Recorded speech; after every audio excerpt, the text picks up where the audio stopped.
Bonjour à tous, bienvenue sur la chaîne. Aujourd'hui, je vais vous présenter mon testeur maison de piles AA et AAA, un projet que j'ai développé autour d'un Atini 85. Ce projet peut bien évidemment être adapté à d'autres types de piles. On va analyser ensemble le schéma complet de ce testeur, puis nous passerons au code pour finir par une démo sur breadboard.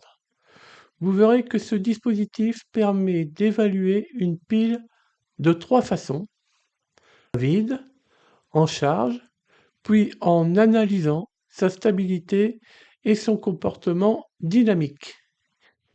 Il intègre aussi une protection contre l'inversion de polarité de la pile, une gestion du courant de charge, un diagnostic avancé et trois barrettes de LED adressables pour afficher clairement les résultats. On démarre avec l'alimentation. Le testeur doit pouvoir fonctionner avec n'importe quelle alimentation USB 5V trouvée dans une maison. Un powerbank, un chargeur de téléphone et même une alimentation de labo et un bloc 5V équipé d'une fiche pour barrel jack. Pour cela, j'utilise un ensemble d'entrées 5V avec des diodes Schottky que l'on voit ici, qui garantissent que la source la plus haute prenne la main sans jamais créer de conflit. Ensuite, un régulateur LDO MCP 1700 3V3 en sortie, c'est-à-dire LDO avec un faible delta V entre entrée et sortie. Et U3 génère un 3V3 parfaitement stable. Alors c'est un point clé. Comme l'Atini utilise cette tension comme référence pour convertir la tension de la pile, il faut que ce 3V3 soit toujours invariable, même si le chargeur USB, le 5V d'entrée, varie. Une petite LED L15, voilà, ici avec sa résistance associée, indique la présence du 5V. Mais elle sert aussi de charge minimale pour empêcher certains powerbanks de se mettre en sommeil par courant de consommation trop faible. Cœur du testeur est bien sûr un microcontrôleur, ici un Atini 85. Il est alimenté par le 3.3 du LDO. Il possède son condensateur de découplage classique, ici C2. Nous verrons le détail après sur ces ports. Le reset de l'Atini 85. Le reset agit par PB5, ici. C'est un reset matériel, il n'est pas géré par le code. Un appui sur U2, un appui sur la membrane de U2 qui est un capteur de pression digital, voit sa résistance diminuer fortement et entraîne la saturation de Q4. Cette saturation de Q4 va générer un front descendant via C1 sur PB5 et U1, l'Atini 85, va se resetter. Cela permet au système de faire un test one-shot à chaque appui sur ce bouton sensitif U2. C'est un capteur de pression, hein. Ce n'est pas un capteur qui mesure la résistance du doigt. C'est un capteur de pression. La résistance qui varie en fonction de la pression, cette résistance est isolée par la membrane.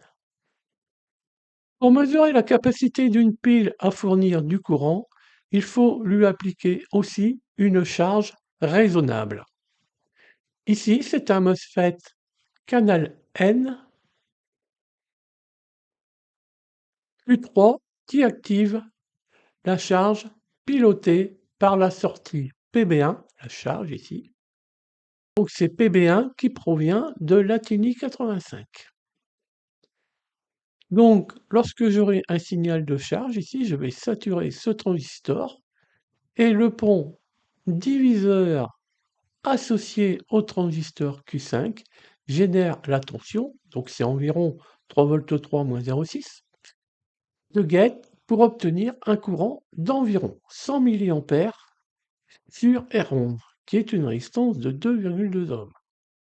Le réglage est réalisé grâce au potentiomètre RP1 et un condensateur filtre les éventuels crachotements pendant l'ajustement. C'est le condensateur C3. La chute de tension dans R11 est mesurée par l'Atini 85 sur A3. C'est ce qu'on appelle ici V-sens. Ça va sur A3 de l'Atini 85. Alors c'est un générateur de courant imparfait, hein, c'est-à-dire il dépend du VGS TH de Q3. C'est pour ça qu'il faudra choisir un transistor MOSFET de canal N avec un VGS TH le plus faible possible. Ici, je serai aux alentours de 1,4 V dans mon tri de transistors. Voilà, et donc cette tension sur l'Atini 85, en connaissant la résistance ici, nous permet de déduire le courant de drain de Q3, qui est en même temps le courant de charge de la pile, courant de décharge plutôt. Si ce courant dépasse une limite, environ 0,2 mA dans ma version, le testeur va déclencher une alarme sonore et visuelle et va arrêter tout immédiatement pour éviter d'endommager Q3 et R11. Et on trouve aussi une diode Schottky D5 dans le circuit de drain du transistor Q3. Elle sert à empêcher, en cas d'inversion de polarité, que la pile débite directement dans la résistance de mesure R11 à travers Q3 et sa diode inverse de substrat. La tension de la pile est mesurée sur l'entrée analogique A1 de l'Atini 85. Mais comme une inversion de polarité est toujours possible, j'ai ajouté deux composants pour une protection simple et efficace de l'Atini 85 pour protéger son entrée. Une résistance R1 de 1 kg en série avec la pile et une diode Schottky D1 montée en inverse. En utilisation normale, la résistance ne gêne pas la mesure car l'entrée de l'Atini 85 est une très haute impédance, mais en cas d'inversion de polarité, la diode va limiter la tension sur le port A1 à environ moins, ça sera une tension négative, moins 0,15 volts, tension de coude de la diode Schottky. C'est parfaitement supportable par U1, ce qui protège complètement l'entrée. Un buzzer est relié à PB4. Il sert à accompagner les différentes étapes du test. Un bip mesure à vide, 2 bips mesure en charge, 3 bips diagnostic final. Oui, en fait, les tests n'ont pas lieu en même temps. Ils sont enchaînés les uns après les autres et puis il se passe quelques secondes entre chaque test parce qu'à chaque fois, j'attends une stabilité pour faire la mesure. Ben, en fait, c'est très pratique quand on ne regarde pas directement les LED. On entend ce qui se passe. Alors maintenant,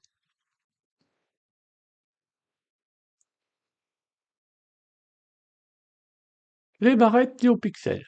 Toutes les informations vont être envoyées sur des barrettes NeoPixel. Les voici. Donc pour l'affichage, j'utilise 3 barrettes de LED adressables WS2812B.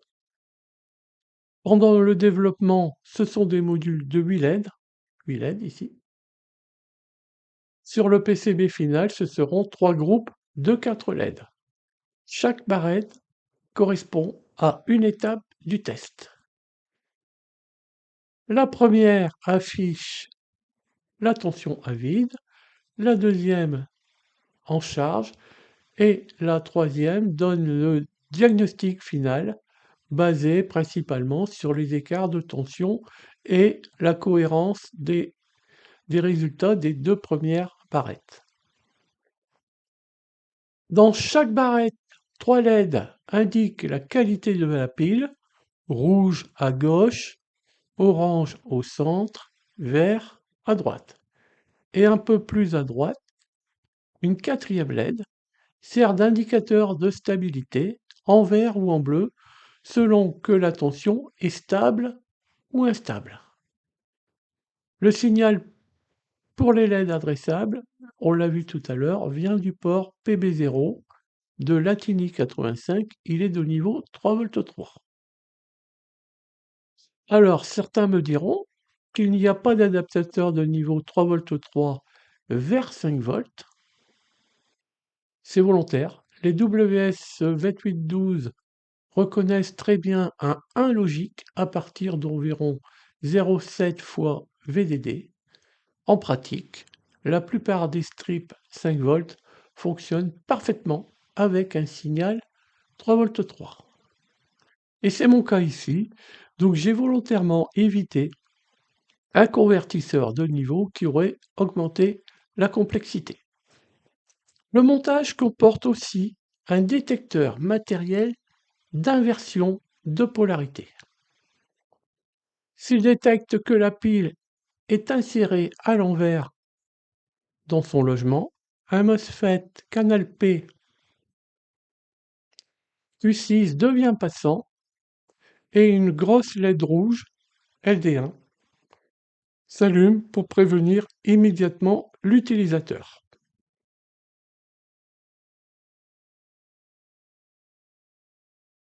Passons maintenant à l'analyse du code du testeur de pile AA et AAA, développé donc autour de ce microcontrôleur Atini 85. Nous allons parcourir le code du haut vers le bas et regarder donc la stabilisation des mesures analogiques, l'analyse de la chute interne de la pile, détection d'inversion de polarité, gestion de surtension, diagnostic de cohérence et affichage sur 3 barrettes de LED adressables. Allez, c'est parti. Alors, on commence par l'inclusion de la bibliothèque Adafruit NeoPixel, donc indispensable pour piloter les LED adressables WS2812B. Passons sur les commentaires qui sont ici, je vais les refaire. On retrouve ensuite la configuration des broches de la Tini 85, PB0 pour les LED, PB1 pour activer le MOSFET de charge, A1 pour lire la tension de la pile, A3 pour mesurer le courant via la résistance AirSense, PB4 pour piloter le buzzer. L'ensemble du test fonctionne sur 3 barrettes de 8 LED, c'est pour ça qu'ici on est à 24. Elles seront remplacées sur le PCB par des LED individuels. Ensuite, on arrive dans les calibrations. On déclare les constantes donc de calibration, comme l'Atini est alimenté en 3,3 V régulé, il est important d'utiliser la valeur réelle mesurée au multimètre. Ici, j'ai 3,307. Alors ce paramètre devra toujours être actualisé à chaque fois qu'on changera d'alimentation, par exemple de régulateur LDO, etc. Il faudra venir indiquer quelle est la valeur du 3,3 V. Ici, ces deux valeurs-là, on peut les oublier pour l'instant, c'est lorsque j'avais mis un pont diviseur. Alors, le fait de venir actualiser ici la valeur exacte, ça permet d'avoir une précision optimale lors de la conversion analogique numérique. Ici, le rapport CADIV, en fait, il sera égal à 1 dans notre cas. Il est prévu pour justement pour le cas où je devrais, par exemple, lire des piles de valeurs plus importantes et je devrais donc mettre un pont diviseur. Ici, j'en ai pas. Alors, on définit 4 seuils très simples. 2 pour les essais à vide, 2 pour les essais en charge. Pour l'instant, j'ai mis la même valeur, mais on peut imaginer qu'on mette des seuils différents pour la tension en charge. Donc c'est modifiable sans problème. Alors la fonction read ADC stable, c'est hyper important. Si on veut faire des mesures analogiques précises, c'est très important. Le convertisseur analogique numérique de l'Ateni 85 possède une petite capacité interne. Quand on lit une tension, cette capacité met un tout petit moment à se charger, donc la première lecture n'est pas parfaitement fiable. Pour résoudre ça, la fonction lit la tension une première fois pour amorcer la charge, attend 250 microsecondes et lit une deuxième fois beaucoup plus stable. C'est une astuce très efficace pour fiabiliser les mesures. Conversion ADC volt. La fonction lire VBAT transforme ensuite la valeur brute 0,1023 en une tension réelle. En appliquant une règle de 3 basée sur les 3 volts 307 qu'on a vu tout à l'heure, qui est la tension délivrée par le régulateur LDO. En fait, on fait correspondre les 1023 points à une tension très précise et non pas une tension théorique de 3,3 V. On la mesure précisément. Bien entendu, il faut que cette tension soit fidèle à elle-même. Regardons maintenant la fonction mesurer stabilité. Encore un élément essentiel du testeur, elle permet de déterminer si la tension de la pile est stable ou si elle s'effondre. Elle fonctionne en 4 étapes. On lit la tension 6 fois dans un tableau MI, M de I, avec une pause de 80 millisecondes entre chaque lecture.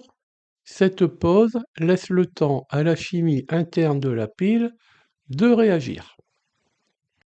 On calcule la somme des mesures, la valeur minimale, la valeur maximale. On calcule aussi la moyenne, mais la moyenne n'intervient pas dans la détermination de la stabilité. On met à profit cette portion de code pour la calculer et la réutiliser dans le code en tant que mesure filtrée. On considérera la pile stable si l'écart max-min reste inférieur à un seuil. Vous verrez qu'on utilise la fonction que ce seuil, on l'a mis à 15 millivolts.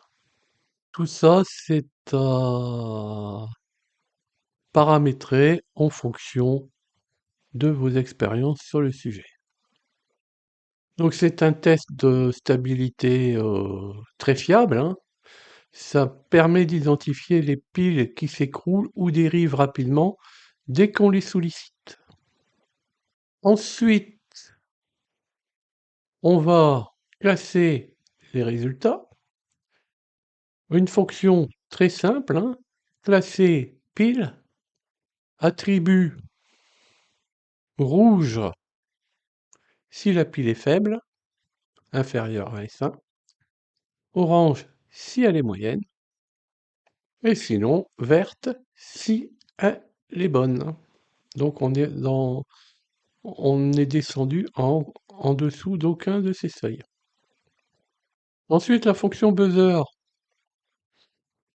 Eh bien, le buzzer, on va lui faire émettre un bip au moment du test à vide, le premier test, 2 bips au moment du test en charge, le deuxième test, et 3 bips pour le diagnostic final. Ça va correspondre avec l'allumage des barrettes 1, 2 et 3. Alors c'est un cas particulier hein, de ce testeur. Tout le test se déroule dans la fonction setup. Le code fonctionne en one shot, pas de boucle infinie, rien dans le loop. Donc là on peut le voir, hein, on vient donc tout éteindre dès le début les barrettes. On positionne, on détermine les sorties digitales. Et on vient surtout placer la pin qui vient charger, qui permet de venir charger la pile, on vient la mettre à 0 hein, pour bien démarrer, pas la peine de faire débiter pour rien. Ensuite, on a une petite animation sonore, voilà, on utilise la fonction buzzer d'une certaine façon. Alors, avant de commencer tout test, on va vérifier que la pile est bien orientée dans son logement, dans son support. Si la tension mesurée est inférieure à 50 mV, eh bien le montage va considérer que la pile est absente ou inversée. Dans ce cas, la LED d'alerte des 3 barrettes clignote en rouge. Puis le test s'arrête.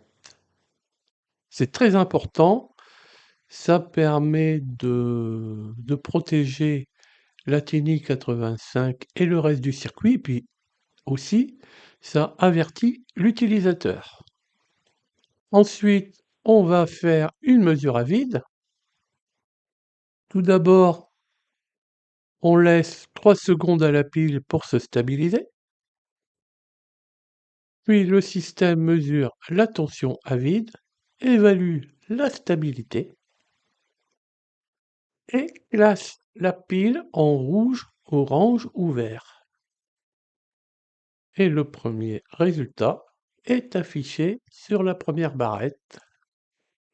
On affiche aussi la stabilité sur la dernière LED de la première barrette. Et puis voilà, on allume les barrettes. J'ai oublié de dire, on émet aussi un bip ici. Le 1 correspond à une fois. Mesure en charge.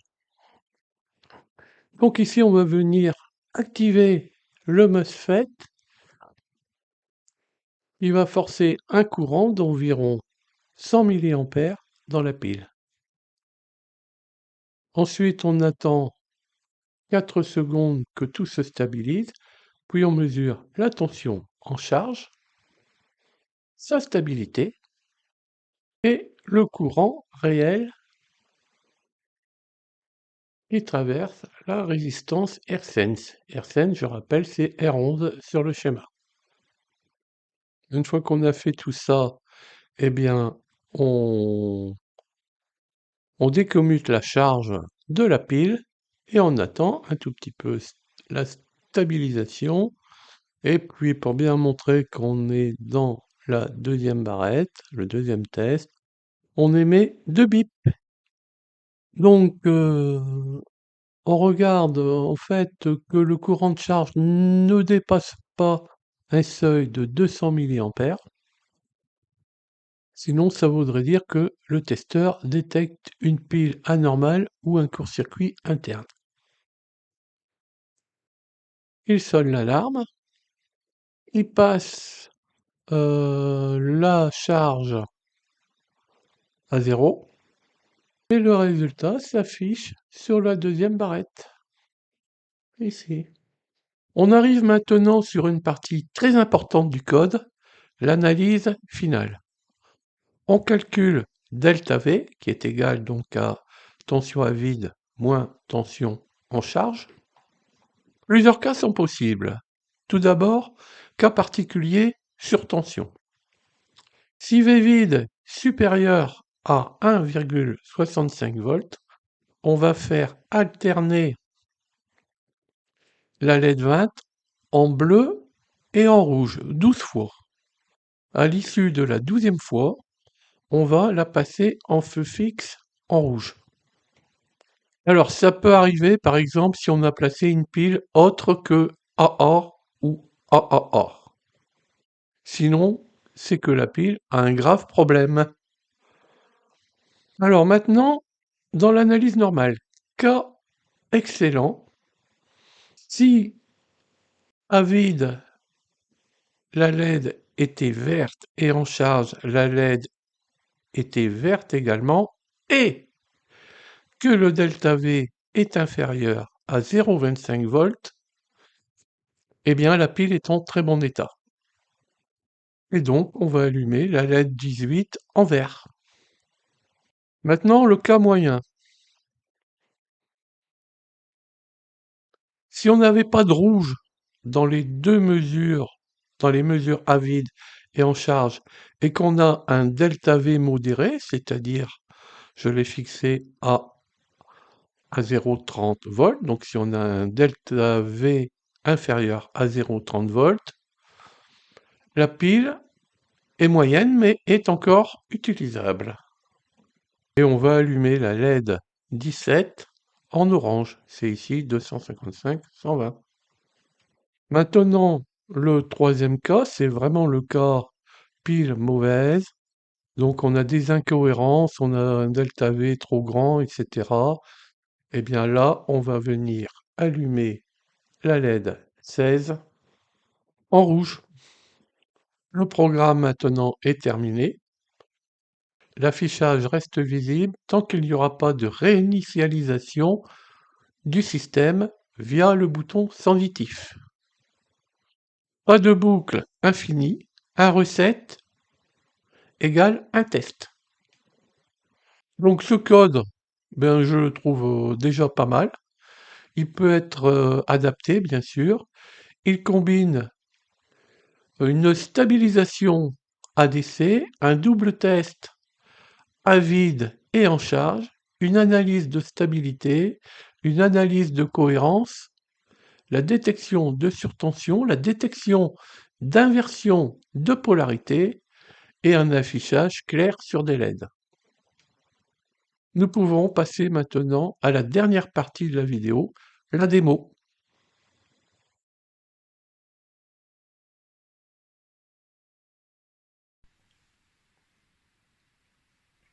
On démarre les essais sur breadboard. Alors actuellement, le système est alimenté par un power bank et sa prise USB, micro USB qui est ici, donc un 5 volts. Le 5 volts va vers ce LDO ici pour fabriquer le 3,3 volts. Le 3,3 volts est envoyé sur l'Athénie 85. Il est envoyé aussi sur le transistor qui va venir polariser le MOSFET du générateur de courant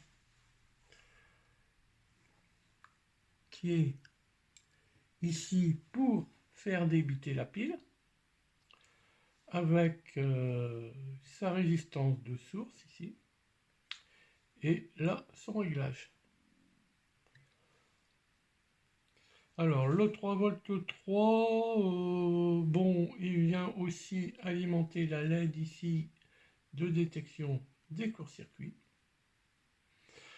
Le 5 volts, lui, il vient alimenter cette LED, hein. Il est juste après la diode Schottky.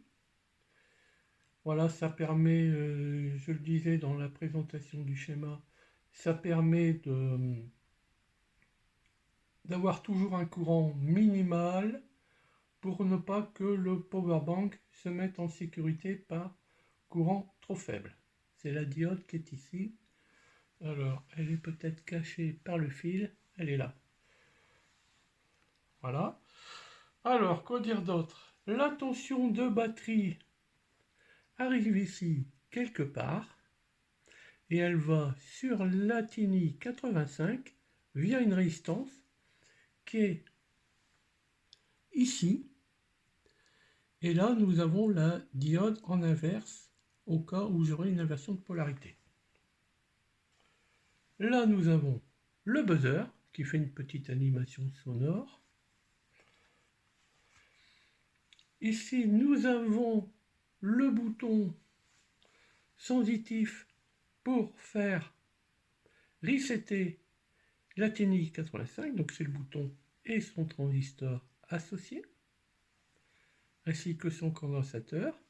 Lorsque le transistor se sature parce qu'on a déséquilibré le pont en appuyant sur ce bouton, eh bien, il vient faire un front descendant sur PB5, la pinoche de reset, et donc ça fait redémarrer l'Athénie 85, et donc ça provoque un test.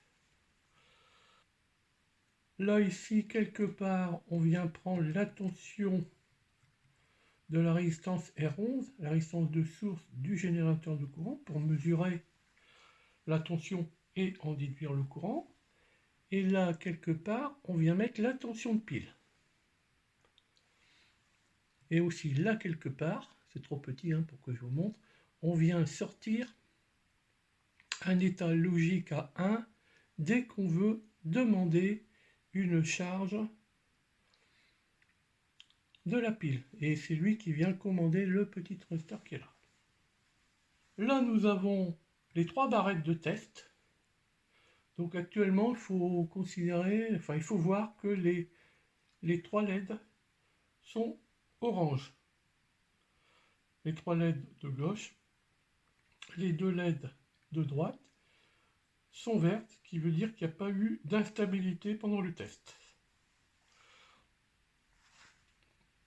Ici, vous avez une petite LED qui indique que l'on charge la batterie, qu'on la fait débiter. Ça permet du coup de voir, de surveiller et de voir par la consommation de l'alimentation qui remplace la pile, de voir qu'on a réglé le courant correctement.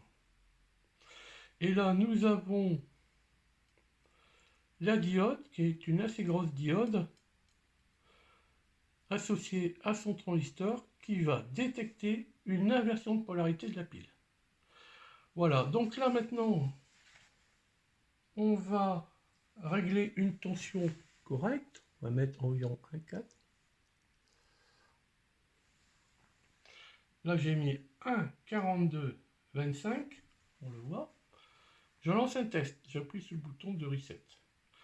Alors, vous regarderez bien le premier test, le deuxième, le troisième. Lorsque le premier test ici va s'afficher, de suite, le système va se positionner pour débiter un courant dans la pile. Donc vous allez ici, vous allez voir la petite LED qui va s'allumer. Et puis le troisième test, en fait, qui n'est plus vraiment un test, qui est on va dire une synthèse des deux premiers tests, avec des critères supplémentaires. Alors, allons-y.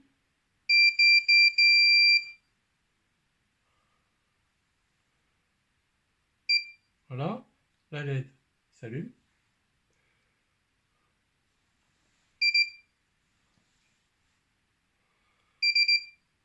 Donc là, ce qu'on peut dire, c'est que les deux premiers tests étaient concluants, c'est-à-dire qu'on avait une bonne tension de la pile, c'est-à-dire une tension qui était dans les critères, à vide ou en charge, et que, comme on est vert ici, il n'y avait pas d'instabilité pendant les mesures.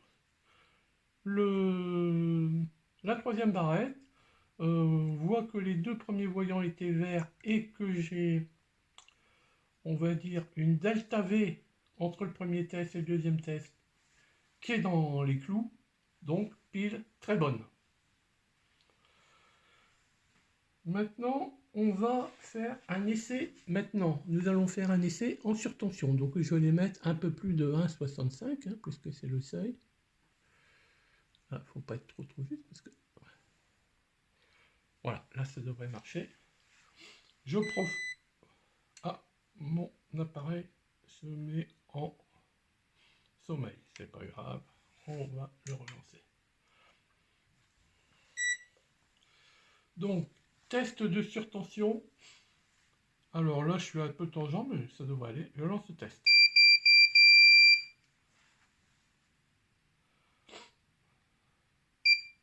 Test à vide, pas d'anomalie. Test en charge, pas d'anomalie. Par contre, vous voyez, ici, ça clignote pendant un certain temps, puis ça passe en feu fixe. Donc là, il a détecté une surtension sur la pile. Donc c'est pas normal, on ne devrait pas l'avoir. Donc il faut essayer de comprendre. Et on a peut-être mis une pile d'un autre type. Maintenant, on va se mettre à une valeur de tension de pile trop basse. Donc là, la pile, ça voudra dire que la pile est à jeter. Voilà. Vous retrouverez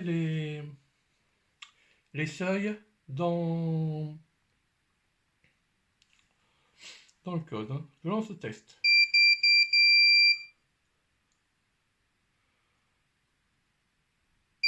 À vide, c'est pas bon. En charge, c'est pas bon. Et donc, récapitulatif, c'est pas bon.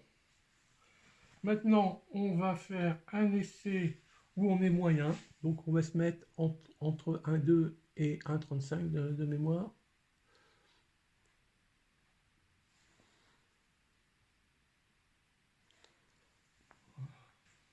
On va voir, là, je suis juste. On verra en charge, ça va peut-être baisser. Je lance le test.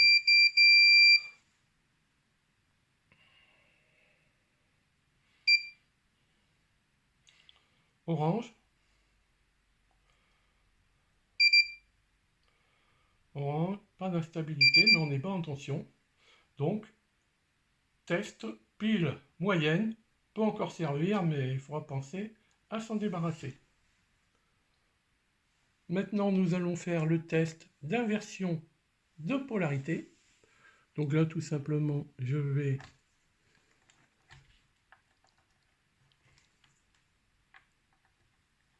là, ici. Donc on voit qu'ici, on le détecte. Je lance un test.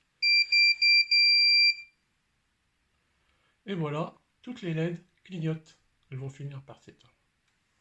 Cette vidéo se termine. Merci d'avoir suivi. J'envisage de faire un PCB, vidéo TFT A248.